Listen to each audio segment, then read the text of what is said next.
শাওনের মাকে তাড়িয়ে দিয়েছে রঞ্জিনী, সত্যিটা সামনে আনছে শাওন। সম্পূর্ণ জানতে হলে দেখতে থাকো। গল্পের শুরুতেই দেখা যায় শাওনের মায়ের সম্পর্কে নিজের বাবাকে জিজ্ঞেস করেছিল শুভ, কিন্তু মেলেনি কোনো উত্তর। কিন্তু যেটুকু বুঝতে পেরেছে শুভ, রুদ্রপুর নিয়ে ভয়ঙ্কর একটা ইতিহাস আছে, যেটা শুভর বাবা শুভকেও জানাতে চায় না। অন্যদিকে রঞ্জিনী ম্যাডির সাথে কথা বলে আর বলে, ব্যাপারটা আমার ঠিক লাগছে না, মনে হচ্ছে এইবারেই হয়তো আমার সমস্ত কুকীর্তি ধরা পড়ে যাবে। ম্যাডি তখন বলে, কি বলছো কি ভালো মা, তুমি কেন ধরা পড়তে যাবে? আর তুমি এসব ব্যাপারে এত বেশি ভয়ই বা পাচ্ছ কেন? তখন রঞ্জিনী বলে, ভয় পাওয়ার কারণ আছে বলেই তো ভয় পাচ্ছি, না হলে কি আমি ভয় পেতাম? আসলেই এখানে রয়েছে অনেক বড় একটা ইতিহাস, যে ইতিহাসটা খুব একটা ভালো কিছু নয়। আসলেই আমি তো খুব ভালোভাবে চিনি বীরুকে। বীরু যদি একবার নিজেকে বদলে ফেলে আর যদি সত্যিটা আমার ব্যাপারে জেনে যায়, তাহলে হয়তো আমার সাথে আর কখনোই বীরুর কোনো সম্পর্ক থাকবে না। এমনটাই বলছিল রঞ্জিনী। এর মাঝখানে দেখা যায় শুভ ফোনে কথা বলতে থাকে শাওনের সাথে। শাওন বলে, শুভ তুমি এত তাড়াতাড়ি চলে গেলে, তোমার কি কোনো গুরুত্বপূর্ণ কাজ ছিল?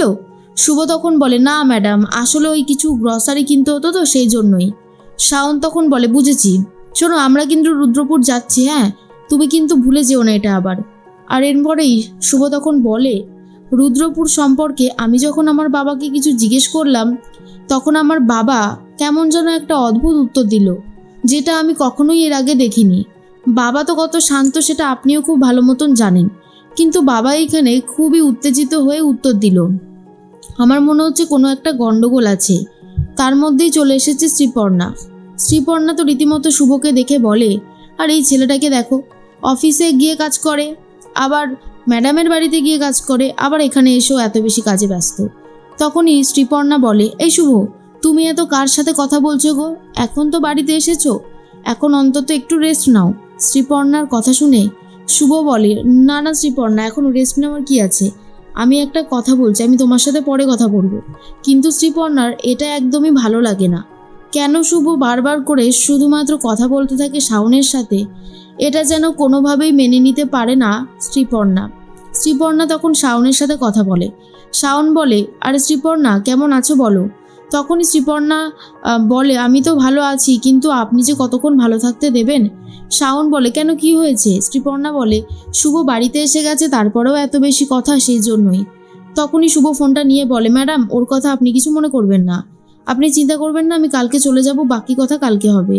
শ্রীপর্ণা বলে, আচ্ছা শুভ, তুমি সবসময় শাওন ম্যাডামের সাথে এত কি কথা বলতে থাকো বলো তো, আমাকেও একটু বলো না। শুভ বলে, কথা কি এমনিই থাকে নাকি? কথা অনেক কিছুরই থাকে, আর তাছাড়া রুদ্রপুর নিয়ে একটা কথা হচ্ছে, যাই হোক আমি তোমাকে সেসব ব্যাপারে কিছু জানাতে পারবো না। এর মাঝখানেই বীরুবাবু তার ভাইকে বলে আগামী 1 সপ্তাহ কোনো কাজ রাখতে না, কারণ সে রুদ্রপুর যাবে বলে ঠিক করে। তখনই রাজীব বলে, দাদা তুমি যাবে রুদ্রপুর, এটা শুনে খুব ভালো লাগছে। ঠিক সেই মুহূর্তেই কথা বলতে শুরু করে যে কেন যাব না, তুমি জানো অমিতেশ বাবু, উনি হলেন আমার শ্বশুরমশাই, উনি তো আমাকে রাজনীতির এই ময়দানে নিয়ে এসেছিলেন। উনি বলেছিলেন সৎ পথে থাকলে, সৎ কর্ম করলে একদিন ভগবান ঠিক মুখ তুলে চায়। আর তাছাড়া আমি তো আমার পলিটিক্স জগতে কোনো অন্যায় করিনি, কোনো দুর্নীতিও করিনি, আর এই সমস্ত শিক্ষা পেয়েছি আমার শ্বশুরমশাই অমিতেশ বাবুর থেকে। উনি যোগ্য বলে মনে করেছিলেন বলেই তো আজকে আমাকে এই জায়গাটা করে দিয়েছেন, না হলে কি আমার এত কিছু হতো? তাই ওনার কাছে আমি চিরকৃতজ্ঞ। উনি যদি আমার জীবনে না আসতেন, হয়তো আমি আজকে এখানে কিছুই করতে পারতাম না। আমার আর আমার দিদিকে দুজনকে রাস্তা থেকে তুলে নিয়ে গিয়ে উনি যেভাবে ভালোবাসা দিয়েছেন, বিশ্বাসযোগ্যতা দিয়েছেন, আমাদের ওপর সেই ভরসা রেখেছেন, তার জন্য ওনার কাছে আমি চিরকৃতজ্ঞ। তাই উনি আমাকে বলেছে মানে আমাকে যেতেই হবে। আর তখনই অন্যদিকে এই একই কথাই বলতে থাকে ম্যাডিকে রঞ্জিনী, যে ওই অমিতেশ, উনি তো আমার ভাইয়ের শ্বশুরমশাই। জানিস তো ম্যাডি, আমি না খুব ভালো মতন পলিটিক্সটা বুঝতে শিখে গেছিলাম। যত রকমের যত কিছু কুকীর্তি করার আমি খুব ভালো মতন জানতাম। ভেবেছিলাম আমাকে টিকিটটা দেওয়া হবে, কিন্তু ওই অমিতেশ মুখার্জি কোনোভাবেই আমাকে টিকিট না দিয়ে বীরুকে দিয়ে দিয়েছিল। আর তারপর থেকেই বীরুর প্রতি আমার এত রাগ। আমি ভেবেছিলাম বীরুকে আমি কোনোদিনও শান্তিতে থাকতে দেব না। সেই জন্য আমি প্রথমে ওর কাছ থেকে ওর বউকে সরিয়ে দিলাম, তারপরে ওর কাছ থেকে ওর মেয়েকে সরিয়ে দিয়েছি। ওকে পুরোপুরি একা করে দিয়েছি, যাতে ওর এই একাকিত্ব জগতে শুধু থাকতে পারি আমি। কিন্তু এখন যদি সেই রুদ্রপুরে গিয়ে শাওন সমস্ত সত্যিটা খুঁজে বার করে, তাহলে তার ফল যে কতটা মারাত্মক হতে পারে সেটা আমি খুব ভালো মতন জানি। এরপরেই ম্যাডি তখন বলে, তাহলে এখন কি করণীয় ভালো মা? সেটাই তো আমাকে বুঝতে হবে, কারণ শাওন যা ডেঞ্জারাস হয়ে উঠছে দিন দিন, ওর ওপর যে খুব একটা ভরসা করা যায় সেটাও বলা যায় না। রঞ্জিনী বলে, সেটাই আমি ভাবছি কি করে সব কিছু আটকানো যায়। এদিকে সকাল হতেই তো শুভ চলে এসেছে। শাওন বলে, শুভ, আমাকে রুদ্রপুর যেতেই হবে, তাহলেই আমি সত্যিটা জানতে পারবো। ওখানে আমার মায়ের বাড়ি, আর আমার দিদা নিশ্চয়ই আমার মাকে সব থেকে ভালো চেনে। শুভ তখন বলে, ম্যাডাম আমি একটা কথা বলি, আপনি এত সহজে যাওয়ার জন্য রাজি হবেন না। আপনি একটা কাজ করুন, আপনি স্যারকে বলবেন আপনি যেতে চান না। আপনি যেতে চান কিন্তু সেটা বোঝাবেন না, আপনি এটুকু বুঝতে চাইবেন যে কেন ওখানে যাওয়াটা খুব জরুরি। শুভর কথা শুনে শাওন তো কিছুই বুঝতে পারে না, কিন্তু যেটুকু বুঝতে পারে সেটুকু দিয়েই তার অভিনয় শুরু করে। এরপরে সবাই যখন উপস্থিত তখনই বীরুবাবু বলে, আমরা সবাই রুদ্রপুর যাব আর সেখানে যাওয়াটা খুব জরুরি। তখন শাওন বলে, আমি যেতে চাই না বাবা, আমার মনে হয় আমার ওখানে যাওয়াটা খুব একটা ভালো কিছু হবে না, তাই আমি যেতে চাই না। তখন ম্যাডি হঠাৎ করে বলে, কি হলো, এতক্ষণ তো যাবে যাবে বলে নাচছিল, এখন আবার নিজেকে সরিয়ে নিতে চাইছে কেন? বীরুবাবু এই প্রশ্নটাই করে যে তুমি যাবে না কেন, তার কারণটা কি? শাওন বলে, আমি তো তোমার জন্য অপয়া, তুমি তো একদমই চাও না আমার মুখ দর্শন করতে, তুমি চাও আমি যাতে সবসময় তোমার কাছ থেকে দূরে দূরে থাকি। তো আমি যদি ওখানে যাই তোমার সাথে তো আমার ফেস টু ফেস হবেই, তার থেকে বরং আমি বাড়িতেই থাকি।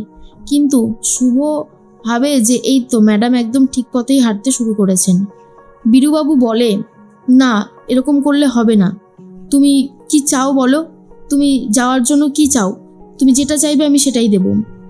ওখানে যে বড় পুজোটা হয় সেখানে তোমাকে অনেক কিছু দায়িত্ব পালন করতে হবে, তাই তোমার যাওয়াটা খুবই জরুরি। তুমি যেটা বলবে আমি সেটা করব। তখনই শাওন বলে, না না বাবা, যাওয়ার জন্য যে আমার কিছু লাগবে আমি তেমনটা বলছি না।